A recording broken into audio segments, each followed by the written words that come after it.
Hi friends, இன்றைக்கி நம்ம வீட்டில் பசங்களுக்கு ஸ்கூலுக்கு லஞ்சு தாங்க ரெடி பண்ணுறோம். வாங்க பார்க்கலாம்.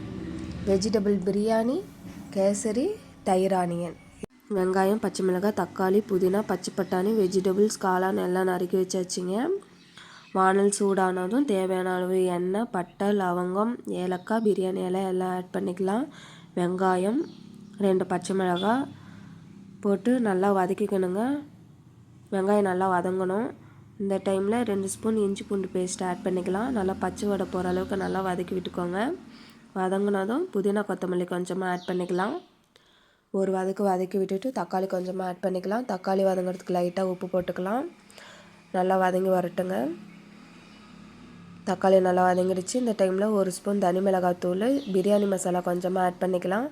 1 ஸ்பூன் தயிர் ஆட் பண்ணிக்கலாம். நல்லா கலக்கி விட்டு நல்லா கிரேவி பதத்துக்கு வந்துடுச்சு பாருங்கள். நம்ம கட் பண்ணி வச்சுருக்க வெஜிடபிள்ஸ் எல்லாம் இதில் ஆட் பண்ணிக்கலாம்.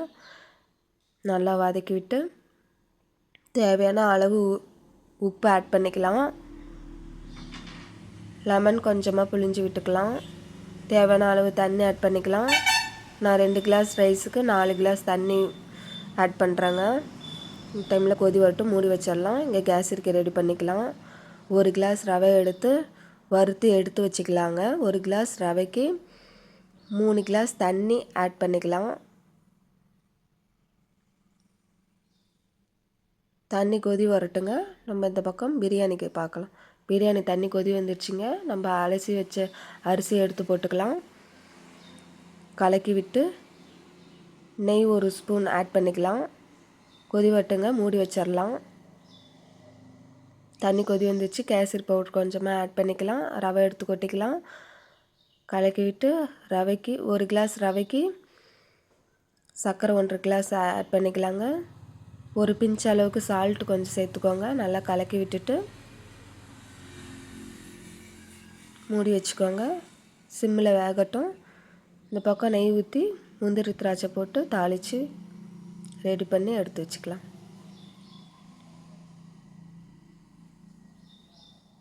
அவ்வளோதாங்க, கேஸ் ரெடி ஆகிடுச்சு. கலக்கி விட்டு எடுத்து வச்சுக்கலாம்.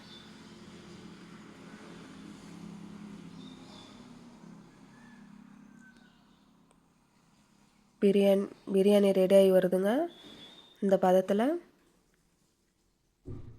கிளறி விட்டுக்கோங்க. புதினா கொஞ்சமாக போட்டு தம் போட்டு வச்சுக்கலாம். தம் போடுறதுக்கு லேசான பாத்திரமாக இருந்தால் தோசைக்கல் எடுத்து தோசைக்கல் சூடு பண்ணி தோசைக்கல் மேலே குண்டான வச்சு மேலே வெயிட் வச்சு விட்ருங்க. 10 நிமிஷம் கழித்து திறந்து பாருங்கள். பிரியாணி ரெடி ஆகிடுச்சு. இந்த வீடியோ உங்களுக்கு பிடிச்சா லைக் பண்ணுங்கள், ஷேர் பண்ணுங்கள், சப்ஸ்கிரைப் பண்ணுங்கள். பாய்.